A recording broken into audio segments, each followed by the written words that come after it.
I'm taking a strap. I'm strapped up. What's happening? What was that about? Let's make the fight happen.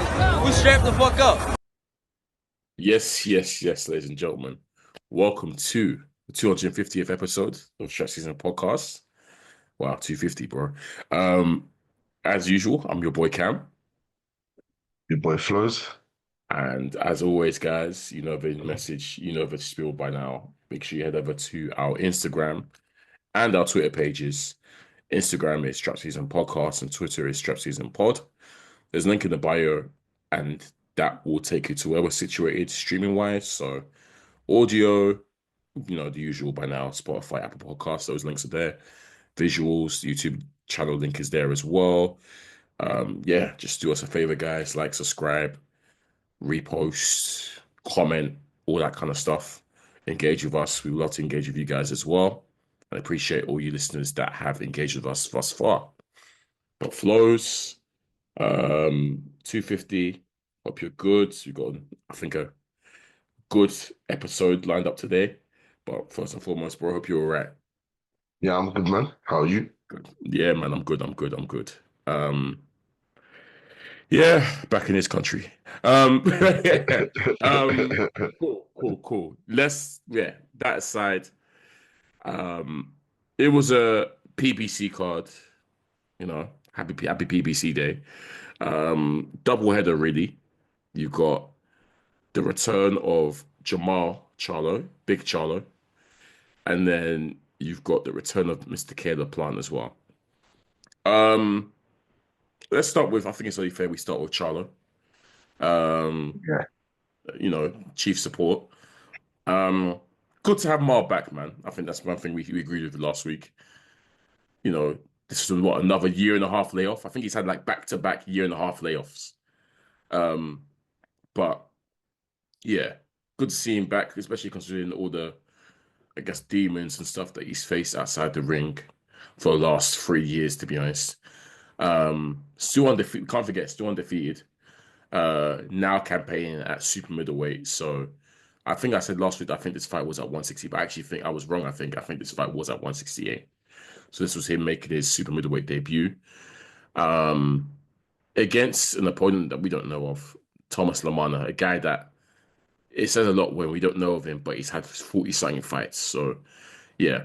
I didn't pay much attention to the build-up, bro, of this, but I think there might have been some needle in the build-up. I'm not correct, if I'm not mistaken. It was. Well, mainly coming from Mr. LaManna, right? LaManna, I think, was. I thought the clips I did see of, he was talking smoky. He was talking bare smoky, wasn't he? I don't know if you caught some of the build-up. I saw one interview where they were going back and forth, and I was like, yeah, it sounds like there's general needle there. But oh, yeah, I don't know. Okay, fair. Yeah, the clip I saw, LaManna was talking like he was going to do some serious stuff to Charlo, like, and Charlo was there replying saying he's going to hurt him. Obviously, I don't know what to expect from LaManna. I'd never seen him fight before, but obviously, Charlo's coming off a pretty decent performance against Jose Benavidez, right? But again, that was a year and a half ago, so don't really know what shape or whatever he's going to be in. I saw that he wasn't with Ronnie Shields for this fight. He's left him now, and he's gone back to his old. He's basically his first coach. He's the coach that he was with in the amateurs, and the coach that he was with in his first couple of fights before he moved to Ronnie Shields. I think his surname was Highland, I think. But yeah, I'm there trying to get a good look at Charlo. I'm not expecting much from LaManna. And again, I mean, to be honest, bro, I was right in my expectations. LaManna didn't give me much. In fact, LaManna, his nickname is Cornflake, right, fellas? Get Cornflake out of here. Get this brother out of here. Bro, I watched that fight and I said to myself, get this guy out of this. What's he doing here? What's he doing here? Bro, he didn't look like he even belonged in the same vicinity as Mal. Yeah. It was that dominant. Mal beat this guy up for 5 rounds. And, you know, Mal looked good, but he was against an opponent that was very limited, in my opinion, an opponent that offered nothing. Like, he didn't even look right, bro. Bare skinny and lanky. Like, he just... like, he looked like a joke. He looked like a joke, man. I'll be so real. He looked like a caricature. From from when in the first minute, like the first couple 10 seconds, Marho has landed a stunning, like a funny jab to this guy's face. And I can see this guy's legs sort of seize up a little bit. I said to myself, boy, it's going to be a long night for Buddy. Because Jamal Charlo's jab is seen as one of the best in the game, right? Even with the layoff, he still clearly has an amazing jab. And that, I think by the end of the first round, bro, I'm seeing the whole face is red from Cornflake. The whole face is red, bro. The nose is red. So it was an easy night's work for Charlo. He had there was zero resistance from this Cornflake guy. And Cornflake in there was even, I don't even know. Normally I find it funny, but I wasn't even finding it funny, bro. His antics. You're there getting beat up, you're chatting smack. You're there getting beat up and he's there bashing his gloves saying, come on. Nah, bro. I'm not He rocking was with Cornflake. killing me. Flowz, I'm not rocking with Cornflake. I don't know your foot, but I was not rocking with Buddy at all. At all. He was killing me. I've never seen anyone enjoying getting their ass beaten. He was getting cooked in there, and he was smiling. He was enjoying. He was showboating. You're getting beat pillar to post, and you're showboating. You're talking crud. I couldn't believe what I was seeing, and like you say, I wasn't impressed with Buddy at all. He looks like he's been in the gym. He knows basic boxing, but at this level, he doesn't belong.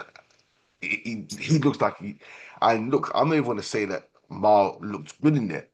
Mar didn't.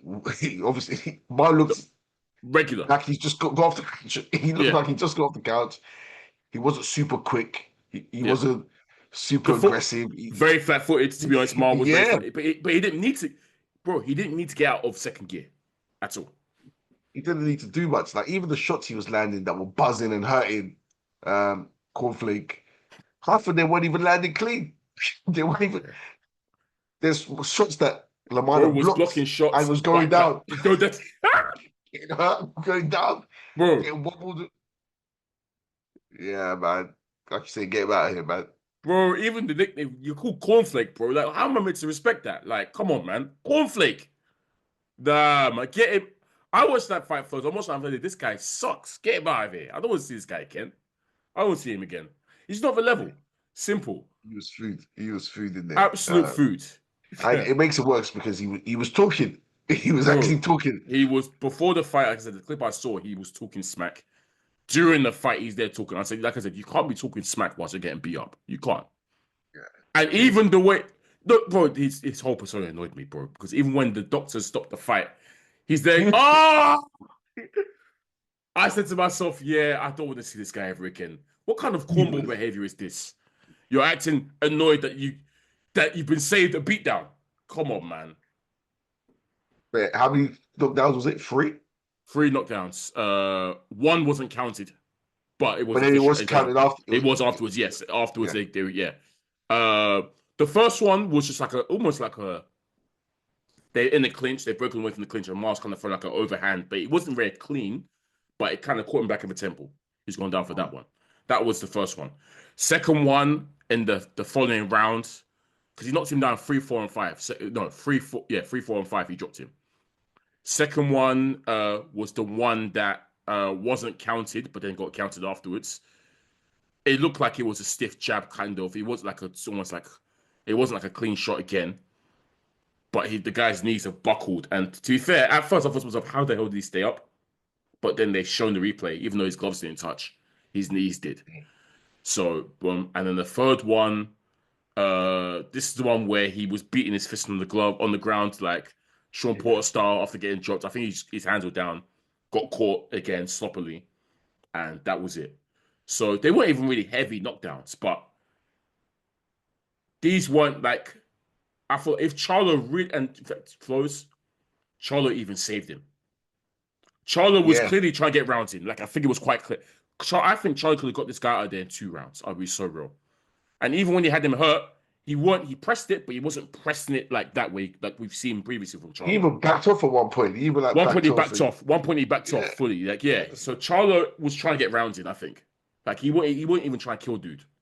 But from when jabs are there, making your legs stiff, and unclean shots that are being partially blocked are dropping you, you just know that this is not the level for you, bro.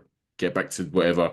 And like I said, it's shocking that this guy's had 40 something. This one, you brought it up before, right? In Flowz, in boxing, it's very easy to have an inflated record in boxing. You could be 50-0 against bums, and you could bring that to the table. This guy's had 46 fights. We don't know the opponents. He's got a lot of wins on his resume, but you put it in there with someone that's come off the couch a year and a half, or after a year and a half, he looked like he didn't even belong in there, in the same room as him. So, yeah, man. It's probably the worst version of Charlo we've seen in a long time. Yeah. To be fair to Charlo, every time he does come back, he doesn't look too terrible. He doesn't. You can still, I mean, bro, talent always, it's always going to be around, right? He's not going to lose that aspect of it. He didn't really look. Obviously, I think new weight class. He looked a bit fleshy in there for me compared to the usual. But again, obviously, he's gone up in weight. But maybe obviously wants to get used to the weight, he can turn up. But I noticed his footwork, which is usually normally quite good. It was a bit more flatter than usual, but the opponent didn't require him to be on his toes like that. Really, to be honest, definitely looked a tad slower. As you said, obviously the power was going to remain. He still looks very heavy-handed, to be fair to him. I think he was always the heavier-handed of the Charlo twins anyways. And overall, we've said on this pod many times, Mar was the better one of the twins. We felt that Mar was the scarier one, to be honest. So, yeah. Opponent aside, Flowz, do you think Mar can make any sort of inroads in the 168-pound division, or is it too late for him?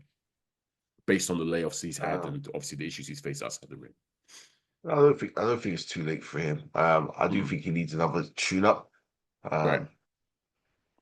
Just because, that opponent, agreed. I don't think he gained anything from fighting Cornflake other than shaking off some cobwebs and going through camp again, really. Yeah. So I think I maybe need someone who's going to talk and motivate him again. Someone who's going to bring out a good performance or get him up for camp. But yeah, I think he can. The 168 division, Canelo's still there, ain't he? Yeah. Yeah. Yeah, Canelo is undisputed right now again. Yes. Yeah, that's all roads still lead to Canelo. So yeah, that's what you should be focusing on at the end of the day. If he wants to cash out at some point, you work your way to a Canelo fight. Yeah, it was nice. Obviously, I'm seeing the videos afterwards, and you're seeing Mel in the dressing room with him. They're both animated. They're both celebrating. I can't lie. That brought a smile to my face a little bit because obviously it was a bit of a throwback to, the Charlo twins. You know what they're like together. Lions only in that. Keep running your mouth. All that kind of stuff. It was a nice little throwback. Charlo twins in 2025. Hey, I think they're trying to run it back. Let them run it back, man. One last dance for the twins. They had Charlo twins gave us some gassy moments, bro. One last dance for the twins, man. Why not? Should have given us more. It feels like a missed opportunity, but facts, man. Facts. Shout out to Charlie twins, man. I saw one comment that killed me because I think this is the clip where obviously Charlo Mel is there bringing up Miles' jab, saying it's the best jab in the game. One comment said, I can never tell when these two are arguing or just talking normally. And I was in tears because it's true. Because they always turn up and shouting at each other.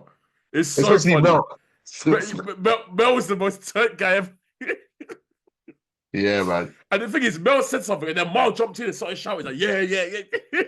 And they were both back and forth with each other with shouts. It was too funny. It was too funny, bro. Yeah. And I swear I'm pretty sure they've beefed themselves many times as well. Like, I'm pretty sure they've had issues. So it's nice to see them come back together.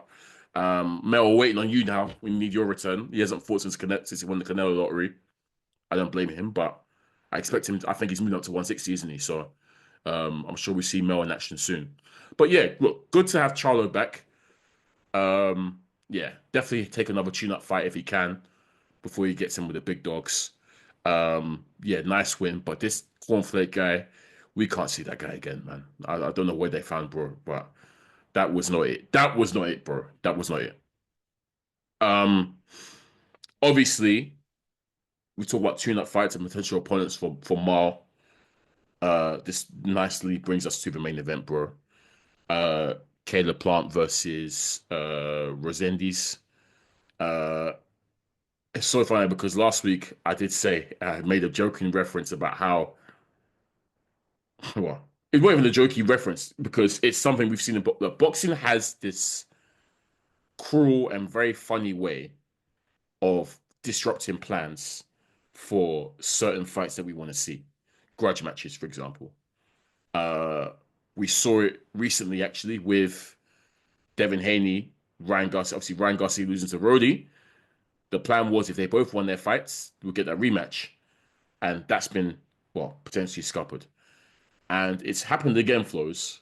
Obviously, we know this card, Charlo and Plant being on the same card was purely as a, they both get their cold words out of the system. And then we get Plant versus Charlo, which is something that the fans want to see. And, well, we want to see because, like I said, there's questions to be answered, right? So, yes, in true boxing fashion, I joked to say there was be an upset on this card last week. And what do we have it, bro? An upset occurred in the main event. Caleb Plant lost to Reséndiz last night. This morning when I messaged you about it, Flowz, you said you could guess which one it was, but because you hadn't seen the results. Was it this one you guessed, or was it Charlo you was thinking? I thought Charlo. No, you thought Charlo. Okay. Charlo. Initially, I thought Charlo. Then I thought. Okay. I went and looked. I was like, who's? Then I saw this guy, brother was Mexican. Because I was trying to search on Twitter, but I couldn't see it. And then I pre the name because I couldn't even remember who he was fighting. Then I pre the name. I was like, it's a Mexican. I was like, Mexicans do the upsets. Yep, they do. I bet Plant lost. Unheralded Mexicans always seem to bring the goods. And Armando Reséndiz, we've given him a fought in before. We've seen he's lost twice. But yeah, he's done it. He's done it to Caleb Plant, bro. Surprised. I was surprised, to be honest. Obviously, we're fans of Caleb Plant on this pod. His boxing skills, just his persona, who he is. Seems like a proper stand-up guy. Now I've gone to watch this fight. He won by a split decision. I've seen the clip that the first part the first thing I saw from the fight was a clip of I think the 5th or 6th round where Reséndiz has caught Plant and really hurt him like a couple times and buckled him and made him back off. So I'm thinking, oh, okay, let's see how this fight plays out. So I'm going to watch it in full today, bro. And first couple rounds, I'm giving to Plant. I'm there thinking, okay. I think I gave Plant the first 4 rounds. Yeah, same. So you watch it at this point. I'm thinking to myself, I don't see it right now, but right now I don't know. But right now, I'm seeing Caleb Plant do his usual Caleb Plant things. He's boxing beautifully behind the jab. Good footwork, good movement. Pot shot in a little bit, but picking his shots quite well. And his jab, it's not like Charlo's where it's very stiff and painful, but it's still a solid jab in terms of it still offsets the rhythm of the opponent. So Reséndiz wasn't really getting his work off correctly or effectively just due to Caleb Plant's jab. And the fact that we started from behind the jab and that upsets the rhythm of the opponent. So first 4 rounds, bro, I'm intrigued because I'm there thinking, where does it all fall apart? Because right now, I've got Plant 4 rounds up, 8 rounds to go. Let's see what happens.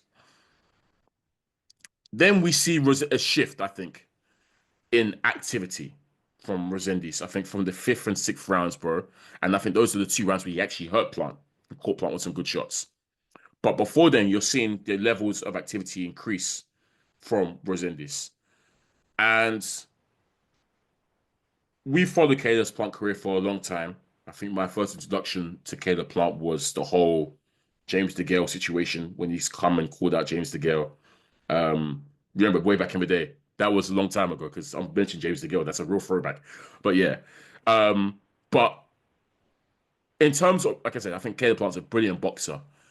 But I think one of the things that people have picked up on in terms of his weaknesses maybe is that he tends to struggle a lot with pressure fighters sometimes.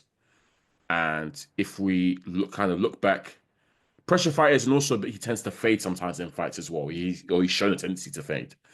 And I look back on his recent fights, bro. I look at Canelo, for example. Obviously, Canelo, he was doing very well in the Canelo fight, but that Canelo pressure got to him, broke him down. David Benavidez as well, doing very, very well early doors. But that Benavidez engine and pressure got to him and broke him down. The last fight against Makumbi, yes, he stopped the guy in the 9th round, but Makumbi came with pressure. And that pressure enabled Makumbi to actually even drop Caleb, I think, in the 2nd round, was it? Drop him, buzz him a few times before Caleb finally activated and got him out of there. So we've seen him kind of struggle sometimes with some pressure fighters. And Reséndiz, to me, almost took that blueprint and ran with it. Obviously, being a Mexican fighter anyways, he's naturally fights in that way. But he just started to overwhelm Plant with activity, bro, and pressure. And I'm seeing Plant, who isn't a massive output fighter as it is. Obviously, picks his shots very, very well, very efficient, very accurate. But the activity from him is starting to dwindle. And we're seeing now, not only Reséndiz outwork him, but he's also buzzing him as well, catching him well, buzzing him. And yeah, man, he then took over the fight from the 5th, 6th round, bro. And that's when I was like, okay, I can see it now. I can see where this is going. And then he started to bank rounds and win rounds upon rounds upon rounds. And I'll be so real, Flowz. I'm looking to see something from Caleb. I can see Bredman in the corner trying to ginger him up. Like, find an answer to this because you're losing this fight at this point. And I'm not seeing anything, bro. Even in his eyes, I'm not really seeing anything. Like, there's nothing. He's got nothing left to give. He's got no answers for this. And unfortunately, he allowed himself to get overwhelmed and outworked by this guy. And that's why he lost the fight. And it was a shame to see, to be honest, bro. But yeah, the pressure broke him, I think, from Reséndiz. And hats off to Reséndiz. Great performance. Yeah, I think Caleb's issue was once because Reséndiz seemed to be biding his time early on. To be fair, I only really started first round. He didn't do much. I expected a faster start from Reséndiz, but then when he did pick up, he stopped respecting Caleb's power almost. Caleb's power didn't keep him honest. His shots didn't keep him honest. Didn't back him up in any way. And Reséndiz was able to come forward, outwork Plant like hell, throw double the amount of shots he's throwing, throw combinations, apply pressure. Like Caleb couldn't really back him up in any way. And the thing is, Reséndiz looked fresh. He looked like he could keep going. Yes, Caleb looked shattered by the end. Bro, Reséndiz was getting stronger and stronger. Yeah, you're right. And look, fair play to Caleb because he was competitive in there. He didn't completely fold in a sense. He was landing shots. He was having success. But the issue was his success didn't seem to affect Reséndiz in any way. Yeah. He would land shots. He would go to the body. He was invested to the body. He was mixing up shots. But Reséndiz was able to keep coming forward. So, in the words of Max Kellerman, Reséndiz was winning the story of the fight when he was like 4-1 down in terms of rounds. He was already winning the story. Yeah. And you can see where it was going. So, yeah, fair play to Reséndiz. Didn't expect that, but he earned it. He earned it for sure. Yeah, for sure. And you raised a good point as well. Like, even when he was losing the rounds to me, Flowz, he was still picking nice shots, Caleb. But it was just too few and far between compared to the overwhelming pressure that Reséndiz. I don't even call it overwhelming pressure. Yeah, he was on him, but I've seen worse. But yeah, he was able to pot shot him some nice shots in, but it just wasn't enough, and it wasn't moving Reséndiz. And it's weird. Caleb's weird though because he's got a great knockout reel, but I've never really considered him a power puncher, to be honest, bro. Yeah. I've never really considered someone that, that really bangs out at 168. But you look at some of his knockouts, he's like, ooh, he's got some nice ones in there. But yeah, I've never really considered him a power puncher to me. I've always seen him as a supremely skilled boxer, to be honest, bro. That is for me. He's called Sweet Hands for a reason. In my opinion, his selling point is that he's a very, very good boxer. But he was flat. He was very, very flat. And like I said, Bredman was trying to G him up, saying we need these last 2 rounds. What can you do? And even the last round, bro, the last round was kind of peak for me because you've been given clear instructions that you need to win this round, leave it all out there. But Reséndiz is there banging him up. And Reséndiz is fighting the last one like he needs it more. And fair play, obviously he went by split decision, but to me, bro, it should have been a UD. It was a clear win for Reséndiz to me. And I saw the stats afterwards where he's obviously won in every statistical department, bro. He's won as well in terms of punches landed, whether it's power punches, body shots, jabs. He's won in every department, bro. So to me, he hands down won the fight clearly. I'm happy they did give it to him. But yeah, surprising result, surprising outcome. For you, bro, where does this leave Caleb Plant? What next for him? Is this a sign that obviously, because against Makumbi, he didn't look great, but he was able to turn it around and win? Obviously, he's lost to Benavidez, he's lost to Canelo. I think he's 3-3 in the last couple of years, but is Caleb Plant on the decline? Obviously, or where does he go to next? Because obviously, I don't know if you saw the post fight, but he did say that there is a rematch clause for this. He said he's happy to go straight into the Charlo fight. And Charlo himself said that, even though Caleb dropped the ball, he wants his leg back. So he wants that fight next. He said he doesn't need it to be for any belts or anything. Just make that fight next. And Plant said he's happy to fight Charlo straight away, but he also has a rematch clause with Reséndiz, which I'm assuming they're going to try and take that. But what do you think he should do? Do you think he should take the rematch with this Reséndiz guy, or just go straight for the cash out fight, which not cash out, but the bigger fight with Charlo? The worry is that Reséndiz might stop him if he fight again. So, that's the worry. Look, I hear they were sparring partner. Reséndiz was his sparring partner for the Canelo fight. Right. Okay. So they do know each other well. Yeah. I think he expected to beat Reséndiz if that's his sparring partner. This was Reséndiz's first fight at 168, by the way. So it was. Reséndiz has moved up and has looked a stronger guy in there. It was his first 12 rounder too. Just to add there. Yeah. Never fought 12 rounds before. He looked like he could go 15. So this Reséndiz is... How old is Reséndiz? Because... anyway, look, fair play to him. I think Plant has a few fights left because this decline is sharp now. And it happens. Look, no one's going to fight forever. Especially when you're in there with some top fighters in some wars. The Canelo fight was a tough fight for him. The Benavidez one was tough. Yeah. Makumbi, he should have walked. Never heard of Makumbi before. Never. He gets dropped, buzzed, wobbled, and manages to win. And now Reséndiz has done a number in him. So the decline's there. I think there's some cash fights out there for him, and he should focus on those: the Charlo fight and the Berlanga fight. I was gonna say, obviously Berlanga. I went straight after I saw that he lost. I went straight to Belanga's Twitter. And obviously Berlanga was mouthing off, smoking on the Caleb Plant pack, calling him soft, blah blah. Berlanga is hilarious, man. Absolutely, proper New York YN. He's hilarious. But Berlanga, you better focus because Hamza could stop that, could knock you out. So you need to focus. But anyways, yeah, I need to see that. I can't lie. I still need to see. Yeah. Selfishly, Plant Charlo, because Charlo needs to earn his manhood back. And then the Berlanga Plant, that needle there is really hilarious to me. So I need to see those two for sure. Yeah, one of those two more than anything.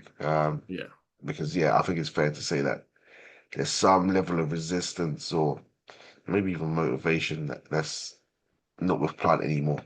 He's getting hurt more frequently than we've seen, dropped, wobbled. True. Yep. So maybe I think it's clear that the decline's there now. I think that's fair. Okay. We'll see what happens though. But the way he was talking made me think that he's leaning towards the rematch with Reséndiz.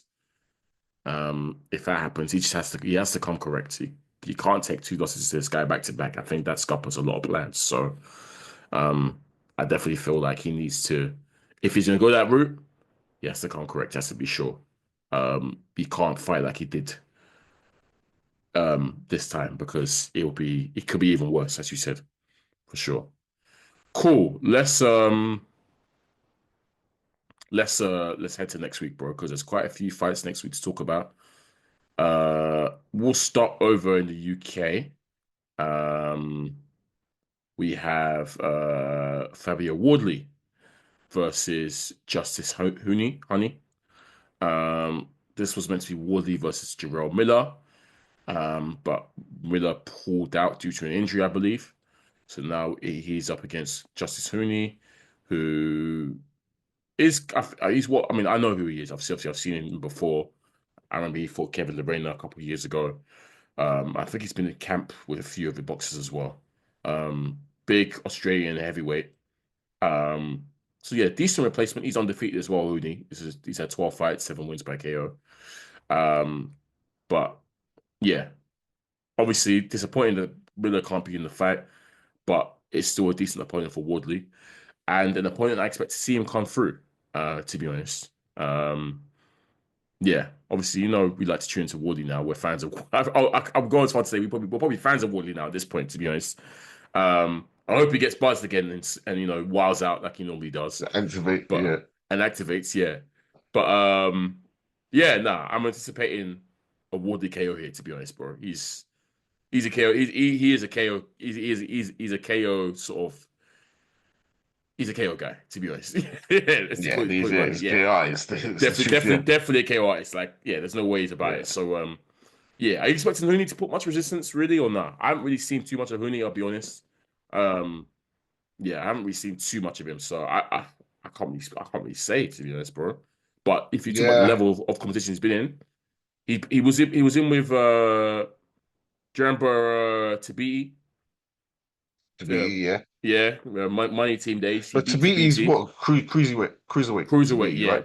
yeah. He moved up to heavyweight, I think. Obviously, when he did fight Rooney, but yeah, he was a cruiserweight for a long time. He was a cruiserweight for a while. Yeah.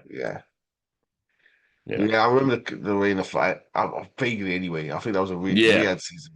Yeah. Yes, it was. Yeah, it was a Riyadh season card. Yeah, it was Joshua Ngannou. Okay, yeah. I vaguely remember it. Yeah, I don't think he overly impressed me. I barely remember it. Maybe I'll watch it back.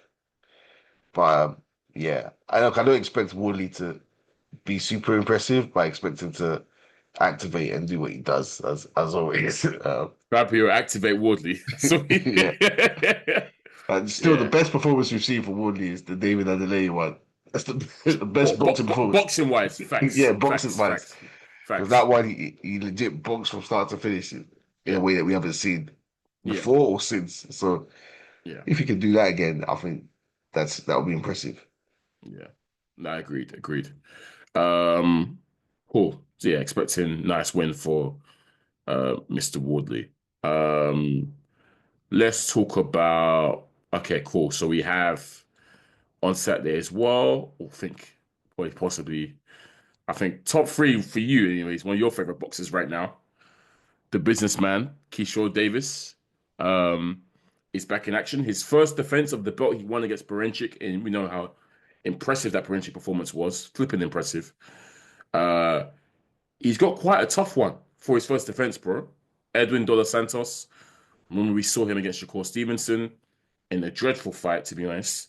But I say it's a tough one because Dos Santos is good, man. He's good. He's skilled, and he hits hard. He's another KO artist as well, but he's also got boxing skills to back that up too. So I'm intrigued by this fight, bro, because I'm hoping Keyshawn, even though Shakur beat Dos Santos, it was considered a very negative performance from Shakur. I do think Shakur had hand issues in that fight as well, anyways, but it wasn't a fun fight to watch. Given the way Keyshawn fights, he's a bit more offensive than Shakur Stevenson. I'm anticipating it could potentially be a cracker, bro, potentially.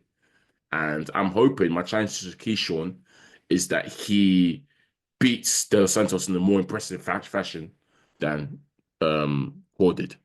That's my challenge to him. But what do you make of this fight, bro? Yeah, I think Keyshawn might even treat him. Dos Santos. Wow. Okay. Yeah. First. Because every time we've seen Keyshawn, we say, this might be a tough fight for him or difficult fight. He really treats them. Yeah. Who was the last fight? Berincic. Yeah. Berincic, and there was one before that. Lemos. The guy who gave Lemos. Yeah. Those two guys expected. Oh, this might be Killed handled them. them, Yeah. handled them, and the San. He's been on the couch though. Yeah, Santos. this is so technically I think this is his first fight since the Shakur fight, so 2 years ago. He has been Yeah, out for a so while. Yeah. look, it means we have less to read into, but then it seems like there might be a bit of ring rust there. Hopefully, Keyshawn, like winning the belt might change the hunger in you slightly. Don't think it will with Keyshawn, but it could do. I don't think it will because he's just got Yeah. a screw loose anyway. So, um, but yeah, it's a good opponent. It should Yeah. be a good fight. Yeah. Yeah, I'm looking forward to this one. I think it'll be a good fight still. Um, Yeah, yeah, hopefully, yeah, he does what he needs to do. And I look forward to seeing his next step anyways afterwards. But yeah, definitely not a light touch for his first defense for sure. mm, Um, Dozens was actually pretty good from against Shakur, even though Shakur obviously won the fight. But yeah, yeah, he actually did what he could to press that fight and whatnot. So yeah, we'll see what happens. He's talking smoky. He's saying that if he lands, Keyshawn's getting stopped. So yeah, I'm intrigued to see how both fighters take to the fight and what they do for it. Um, Top round card. So I didn't even know if he's fighting, but I know he's fighting. I just checked as well. Dylan Mason is on undercard. I can confirm. yes, No standard. yes, So every every top ranked card, he'll be there. Dude, he's fighting someone we know actually we've seen before. That Jeremy Nakatalia.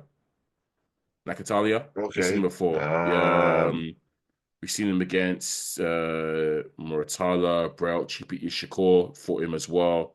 Yeah, Yeah, okay, you've seen yeah, him a few times. But yeah, Dylan Mason, I know will do the business. I don't think I can count and trust Dula to do his thing. So yeah, it's actually hilarious. They actually have him on every single card, bro. It's amazing. yeah, it's mad. It's how it should be, though. How it should be. But he's got to have a title shot soon. Dylan Mason at this point. Um, yes, other fights we have. Two fights on Sunday to talk about briefly as well. A favorite of ours, Opetaia. He is in action as well in Australia, defending his titles against an Italian cruiserweight called Claudio Squio. Don't know who he is. 17 fights, 9 wins by KO, no losses. I'm trying to bring up his resume now to see if there's anyone Night, that I night, reckon. night. Whoever it is,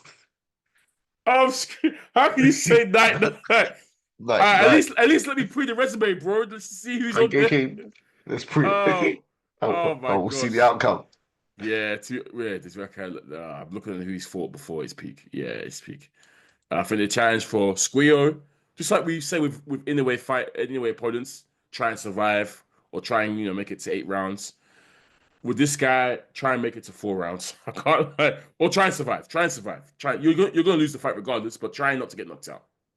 But I'm 90% sure that he's gonna get knocked out. To be honest, we know what Opetaia comes with. Same intensity with every single opponent. Doesn't matter who you are. He's coming there to hurt, bro. He's coming there to hurt, bro. That's it. He's coming there to inflict pain. So yeah, fair Sit play. down and shots. He loads up on shots. Bro, from the first minute, the last fight was so funny, bro.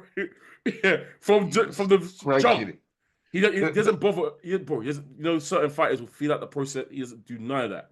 From round one, he's trying to knock you out. So yeah, Jabs, free jab. I don't know if there's needle in this one because the last one there seemed to be a bit of back and forth, which might have, that Nika guy, because he's also like, well, I think he's from the inside of the knee, so the out guy. So yeah. yeah. But yeah, this one probably isn't any needle, but doesn't really matter to him. He's probably still gonna come with that intensity. So yeah, we'll see.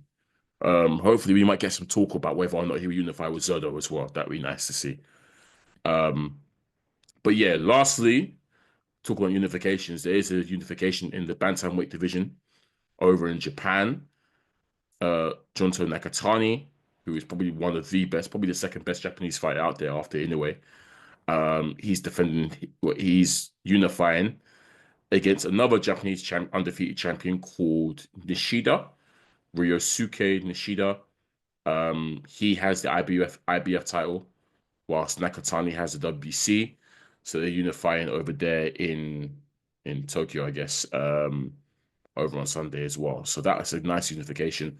Japanese boxing really is thriving right now, man. Like they've got a few champions in these lower weight classes doing really well. Obviously, Inoue is now a superstar or on the cusp of becoming a superstar.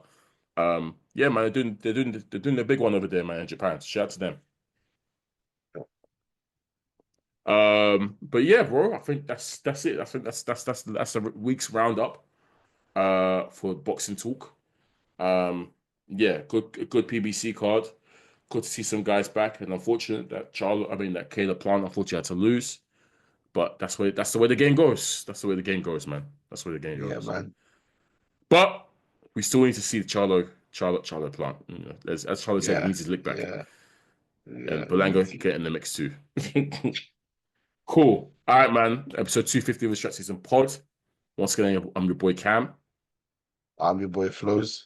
And as always, guys, you know to find us on the streaming platforms. Peace. You take it a strap. I'm strapped up. What was that about?